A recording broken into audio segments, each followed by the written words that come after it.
যারা সেই প্রোফাইল লালদের পক্ষে ছিলেন সেই দিন এবং সমন্বয়ক নামে পরিচিত হন, তারপরে হচ্ছে নাম খ্যাতির ঊর্ধ্বে উঠে যান, তাদের জন্য দেশের আজ কি অবস্থা দেখছেন? তো জনসাধারণ তো দেখছেন। তখন তো হুজুগে বাঙালি, তারা যা বলেছে মনে হচ্ছে এটাই সঠিক, ঝাঁপিয়ে পড়েছেন। আপনারা কিন্তু আবারও সেই ভুল করতে যাচ্ছেন। এখন যারা আবার আপনাদেরকে ভারত বিরোধী আন্দোলনে উস্কাচ্ছে, সেম কাজটি আপনারা করতে যাচ্ছেন। এক হচ্ছে, ভারত আপনাদের কি করেছে যদি কোশ্চেন করি, কি বলবেন? তারা হিন্দু, এইটা কি মানে আমাদের জন্য কোনো অপরাধের কোনো বিষয়? আচ্ছা, দ্বিতীয়ত যারা বলছেন আরে বাপ রে বাপ, ইউনূস সাহেব তো সেই দেখিয়ে দিল, এই হচ্ছে শিক্ষিত মানুষের ব্যাপার স্যাপার, হ্যাঁ মানে ঠিক জায়গায় নাকি ইউনূস সাহেব আঘাত করেছে। একবার কি চিন্তা করেছেন যে ইউনূস সাহেব আসলে কে? উনি হচ্ছেন অন্তর্বর্তী সরকার, যে কোনো সময় চলে যাবেন। হ্যাঁ, সেটা ভেজাল বান্ধিয়ে দিয়েও যাইতে পারে, আপনাদেরকে যুদ্ধের ময়দানে ছেড়ে দিয়েও চলে যেতে পারে। দ্বিতীয়ত, উনার কোনো জবাবদিহিতা করতে হবে না। এর মানে উনি যদি কোনো অন্যায় করে থাকে, আপনারা তার গলা কিন্তু টিপে ধরতে পারবেন না। তৃতীয়ত, উনি হচ্ছেন আমেরিকান নাগরিক। বাংলাদেশের থেকে আপনাদের গৃহযুদ্ধ উপভোগ করা বা যে কোনো দেশের সাথে যুদ্ধ উপভোগ করা ওনার দায়িত্বের মধ্যে পড়েও না, এবং উনি এটা করবেনও না। উনি কিন্তু আপনাদের ফেলে চলেই যাবে। তো একবার চিন্তা করে দেখবেন যে এই যে একটার থেকে একটা উস্কানিমূলক কাজগুলো ছড়িয়ে দিচ্ছে আপনাদের মাঝে, সাধারণ জনগণের মাঝে, আপনারা কিন্তু দেশ ছেড়ে যেতে পারবেন না। আপনারা দেশেই থাকবেন, দেশের যুদ্ধ উপভোগ করবেন, দেশের খাদ্যের এই ঊর্ধ্বগতি উপভোগ করবেন, না খেয়ে আপনারা থাকবেন। ভারতের সাথে যুদ্ধ, এটা কি এতই সোজা মনে হলো? এবং কোনো কারণ ছাড়া। তারা হিন্দু, এই কারণে তাদের সাথে যুদ্ধ করতে পারে। এর থেকে হাস্যকর আর কিছু আছে? এর থেকে কি হাস্যকর আর কিছু আছে? মানে আপনারা কি শুরু করছেন? মানে মূর্খতার আর কতদূর পরিচয় দিবেন? আর সাধারণ জনগণ সমন্বয়কদের সাপোর্ট করে আপনারা কি বোঝেন নাই যে নিজেদেরকে কোথায় নিয়ে গেছেন? বাচ্চা কাচ্চা থেকে শুরু করে মা বোন থেকে শুরু করে কেউ আজ নিরাপদ নয়। কারো মুখে আপনারা 3 বেলা ভালো খাবার তুলে দিতে পারছেন না, বুঝতে পারছেন না? আবার এবার ভারতের উস্কানিতে আবার আপনারা লাফাচ্ছেন। কি করবেন? যুদ্ধ করে কি করবেন? ভারতের সাথে যুদ্ধে পারবেন আপনারা? আচ্ছা ঠিক আছে, পেরেও গেলেন। যুদ্ধ চলাকালীন সময় ইউনূস সাহেব থাকবে আপনাদের পাশে দাঁড়িয়ে থাকবেন। উনি তো যখনই সবকিছু বান্ধিয়ে দিয়ে জঞ্জালের মধ্যে আপনাদেরকে ফেলাই দিয়ে উনি ওনার আখের গুছিয়ে উনি চলে যাবেন। তারপর কি করবেন আপনারা? ভেবে দেখেছেন আপনারা কি করবেন? ইউনূস সাহেব অন্তর্বর্তী সরকার, উনি কোনো পার্মানেন্ট কোনো সরকার না, যিনি আপনাদের জবাবদিহিতার মধ্যে পড়বেন বা জবাবদিহি আপনারা তাকে করতে পারবেন বা উনি পালাতে পারবেন না।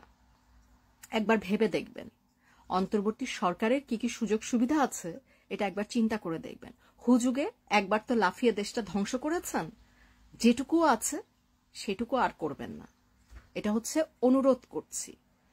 হুজুগে লাফিয়ে একবার দেখিয়েছেন, আমাদের দেশের 12টা বাজিয়ে 13টা বাজিয়ে দেখিয়েছেন। এখন বাকিটা কিছুই যদিও নেই, তারপর যতটুকু এসে আছে এখনো হয়তো একবেলা খেতে পারছে, সেটাও ধ্বংস করে দেবেন না। এটা হচ্ছে আপনাদের কাছে, সাধারণ জনগণের কাছে অনুরোধ যে নিজের ব্রেনটাকে একটু খাটান। ইউনূস সরকার কি করছে সেটা তো তার সুবিধার জন্য করছে, সেটা আপনার জন্য কতটুকু সুবিধাজনক এটা চিন্তা করার দায়িত্ব কিন্তু আপনার। এইটা কিন্তু ইউনূস সরকার চিন্তা করে দেবে না। আপনি কোন ঝামেলায়, কোন গন্ডগোলে, কোন যুদ্ধে আপনি কতটা সুবিধা পাবেন কি পাবেন না, এইটার চিন্তা তো ইউনূস সরকার করবেন না। করবেন কি? এটার চিন্তা আপনাকে নিজেকেই করতে হবে, এবং আশা করি এইবার আর আপনি নির্বুদ্ধিতার পরিচয় দিবেন না।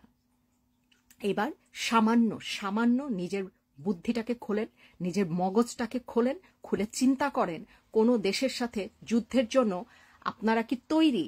এক। দ্বিতীয়ত, আসলেই কি কোনো দেশের সাথে আমাদের যুদ্ধ করার দরকার আছে? এবং তৃতীয়ত, যার কথায় আপনারা যুদ্ধে নামছেন সে আপনাদের সাথে কতটা থাকবেন, কেন থাকবেন, আর আপনারা কিসের জন্য এরকম করতে যাচ্ছেন? কিছু ব্যাপার তো একটু চিন্তা করবেন। আপনাদের সুবিধা কি? আপনাদের লাভ কি? যে যার ধর্ম পালন করুক না, তাতে আপনাদের সমস্যা কোথায়?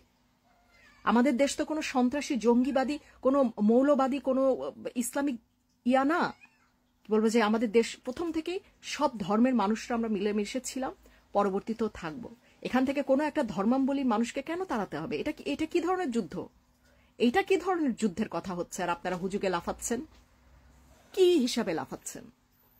কেন লাফাচ্ছেন? হ্যাঁ, একটু চিন্তা ভাবনা করে লাফাবেন প্লিজ, একটু চিন্তা ভাবনা করে লাফাবেন। আর ভারতকে যদি বয়কট করতে চান, এটা আপনি আপনার বাড়ি থেকে নিজেই করতে পারেন। এটার জন্য যুদ্ধের ঘোষণার তো দরকার নাই। আপনি নিজে তাদের সব পণ্য বয়কট করেন, আপনার পরিবারকে বয়কট করতে বলেন। ভারতীয় মানে দেশে বেড়াতে যাবেন না, ভারতীয় কোনো ড্রেস পরবেন না, শাড়ি পরবেন না, শার্ট পরবেন না, কোনো প্রসাধনী ব্যবহার করবেন না। মানে ভারতের কোনো সাহায্য, যেটাকে বলে আর কি, কোনো প্রোডাক্ট, সাহায্য তো না, কোনো প্রোডাক্ট আপনি নেবেন না, আপনার পরিবারকেও নিতে দিবেন না। এরকম আপনি আপনার থেকে আরো দুইজন থেকে পাঁচজন থেকে 10 জন হলে তো এমনিই হলো ভারত বয়কট। এটার জন্য কি যুদ্ধ করতে হবে? যুদ্ধ জানেন যুদ্ধ জিনিসটা কি? একটু ব্রেনটা খুলবেন এবার, আর হুজুগে লাফায়েন না দয়া করি। কারণ আপনি কিন্তু ইউনুস নন যে আমেরিকার প্রবাসী, চাইলেই আমেরিকায় চলে যেতে পারবেন। আপনাকে কিন্তু পুরো যুদ্ধটা বাংলাদেশেই থাকতে হবে, পুরো যুদ্ধটা আপনাকে শেষ করতেই হবে। কারো কথায় কানও দেবেন না, কারো কথায় হুজুগে লাফাবেনও না। এবার একটু ঠান্ডা হয়ে নিজে চিন্তা করেন, নিজের বুদ্ধিতে চলেন, অনুরোধ থাকলো। দর্শক, এটা ভাইরাল হয়েছে, আমার কাছে আজকে এসছে। আমি চিনি না, জানি না যে এই ভদ্র মহিলা কে, কি তার পরিচয়, কোত্থেকে এই ভিডিও তৈরি করেছেন, দেশের অভ্যন্তরে নাকি দেশের বাইরে থেকে, প্রবাসী অবস্থায় অন্য কোনো দেশ থেকে, আমি জানি না। তবে যে কথাগুলো বলেছেন সেই কথার অনেক গুরুত্ব রয়েছে বলে আমি আপনাদের সামনে আনলাম। বাংলাদেশের কানেক্টেড, এটা তো পরিষ্কার। উনি দেশে থাকুন বা বাইরে থাকুন, কিন্তু বাংলাদেশি, এটা মোটামুটি পরিষ্কার। কিন্তু ওনার মধ্যে এই যে সব উপলব্ধি হয়েছে যে ওই যুদ্ধ যে একটা হাওয়া তোলা হচ্ছে, সেটা কতটা মূর্খামি দেশের পক্ষে, সেটা বোঝানোর চেষ্টা করেছেন। আর ওই সমন্বয়কদের কথা শুনে লাফানি, হুজুগে বাঙালি, এটা যে কতটা ভয়ঙ্কর হতে পারে, যে সর্বনাশ হয়েছে, আরো কত সর্বনাশ হতে পারে, সেটাই বোঝানোর চেষ্টা করেছেন। আর ডক্টর ইউনুস সম্পর্কে বলতে চেয়েছেন যে ওনার কথায় লাফাচ্ছেন, ওনার কোনো দায়ভার আছে, উনি কোনো দায়িত্ব নেবেন, উনি কোনো কিছু ভোগ মানে করবেন, দুর্ভোগের সময় পাশে থাকবেন। উনি তো আমেরিকার নাগরিক, প্রবাসী, উনি তো চলে যাবেন, গন্ডগোল বাঁধিয়ে দিয়ে চলে যাবেন। যা জ্বলবেন ভুগবেন আপনারা ভুগবেন। উপভোগ করতে হবে না, ভোগ করতে হবে, দুর্ভোগ মানে পোহাতে হবে। সুতরাং এই যে মানে বিষয়গুলো উনি বোঝানোর চেষ্টা করেছেন ওনার এই বক্তব্যের মাধ্যমে, যে আপনারা কি যুদ্ধের জন্য তৈরি আছেন, আর যুদ্ধের কি কোনো প্রয়োজন রয়েছে, মানে এই প্রশ্ন উনি তুলেছেন। আর ভারতের সঙ্গে যুদ্ধ কিসের? শুধুমাত্র একটা ধর্মের কারণে, হিন্দু বলে তাদের বিরুদ্ধে বিদ্রোহ ঘোষণা, আর এই সমন্বয়করা এইসব করছেন, আর ইউনুস সেটা ইন্ধন দিচ্ছেন। ইউনুসের যেটা উনি ওনার স্বার্থ গুছিয়ে নিয়ে চলে যাবেন। সত্যি উনি এখন যেগুলো করছেন, ওনার বিরুদ্ধে যেসব মামলা টামলা ছিল সেগুলোকে প্রত্যাহার করিয়ে নেওয়া, মানে ওনার রাস্তাগুলোকে ফাঁকা করছেন, সেগুলো করছেন উনি ওনার স্বার্থে। তো ওনার পাল্লায় পড়ে ভারতের সঙ্গে যুদ্ধ করবেন? বয়কট তো নিজের পরিবারের লোকেদের সব জিনিসপত্র বয়কট করলেই তো হয়ে যায়। এর জন্য যুদ্ধ করতে হবে? এটা কেন, এই মূর্খামি এটা কেন? মাথা খোলেন, বুদ্ধি খোলেন, কাজে লাগান বুদ্ধিটা, এটাই বলার চেষ্টা করেছেন বা সচেতন করার চেষ্টা করেছেন। আমি আবারও বলছি, আমি জানি না এই ভদ্রমহিলা কে, কি তার পরিচয়, কোত্থেকে বলছেন। হয়তো এনার সম্পর্কে আবার কিছু বলা শুরু হয়ে যাবে এক্ষুনি বাংলাদেশ থেকে কমেন্টের আকারে, সেটা বলতে পারেন। কিন্তু কথাগুলো অনেক যুক্তিপূর্ণ লেগেছে আমার এই মুহূর্তে দাঁড়িয়ে, সেই জন্য রাখলাম। এই হচ্ছে ব্যাপার। আসলে ভারতের বিরুদ্ধে একটা বিদ্বেষী মনোভাব তৈরি করার পিছনে, আর এই সমন্বয়কদের কথা বললেন, আমি রিসেন্টলি যাকে নিয়ে খুব চর্চা হচ্ছে, তার তো ছবিটা এখন দেখাচ্ছি, মাহফুজ আলম, উনি একজন সমন্বয়ক। উনি যে একটা পোস্ট করেছিলেন, বৃহৎ বাংলা গড়তে হবে, এখনো শেষ হয়নি, মানে আন্দোলন শেষ হয়নি, জীবন দেব, জান দেব, এইসব বলেছেন না কদিন আগে। এটা নিয়ে তো আমাদের ভারত সরকার রিয়াকশন ব্যক্ত করেছে। তারপরে আরো আছেন সমন্বয়ক সার্জিস আলম, তার বক্তব্য, হাসনাত আব্দুল্লাহ সমন্বয়ক, সব গরম গরম বক্তব্য তো এসব আছে, এগুলো সোশ্যাল মিডিয়াতে সামনে এসছে। তো যুদ্ধে দেখুন, আমরাও কি মনে করি, ভারত থেকে যুদ্ধে করলে করবে, ভারতকে সবক শেখাতে কতক্ষণ লাগবে, কিন্তু ভারত যুদ্ধ যুদ্ধ ওইসব চায় না। ভারত বারবার সতর্ক করেছে, সজাগ করেছে, সরকারকে সতর্ক থাকতে বলেছে, যা চলছে এগুলো ঠিক হচ্ছে না। আমরা চাই সুসম্পর্ক বজায় রেখে চলতে। আপনারা এইসব, আপনাদের একজন উপদেষ্টা তিনি এই ধরনের মন্তব্য করেন কি করে? দুদিন আগেও আমাদের ভারতের মানে বিদেশ মন্ত্রকের মুখপাত্র রণধীর জয়সওয়াল এই কথা বলেছেন, আপনারা শুনেছেন, যে আমরা স্ট্রং প্রতিবাদ জানাচ্ছি এই মন্তব্যের। এটা করেন কি করে? মুখটাকে সামলে কথা বলতে বলুন। এইসব চলছে, ছেলে মানুষই চলছে। একটা দেশ, দেশের ভবিষ্যৎকে নিয়ে ছেলে মানুষই চলছে। আর্থিকভাবে পঙ্গু হয়ে যাওয়া কার্যত একটা দেশ, তারা বললো নতুন করে বাংলাদেশ গড়বো। তো নতুন করে বাংলাদেশ গড়তে গিয়ে যদি শত্রু, মানে এত বড় একটা প্রতিবেশী দেশ ভারত, তাকে যদি শত্রু বানানোর চেষ্টা করে পাকিস্তান ইন্ধনে, এর থেকে মূর্খামি আর কি হতে পারে? এটা বুঝছেন ওখানকার মানুষজন যারা আছেন, দেশে আছেন বা দেশের বাইরে আছেন, তারা বুঝছেন, বোঝার কথা। আমি তো বাংলাদেশের সকলকে তো খারাপ, নির্বোধ এটা তো মনে করি না আমরাও। ভালো মানুষ তো ওখানে আছেন, ভালো মানুষ আছেন বলেই তো একটা ভালো সম্পর্ক ছিল ভারতের সঙ্গে।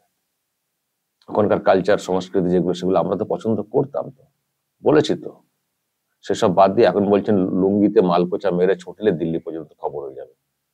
এমন সব শুনেছেন না? একজন নেতা বলেছেন লুঙ্গিতে মালকোচা মেরে ছুটলে দিল্লি পর্যন্ত খবর হয়ে যাবে।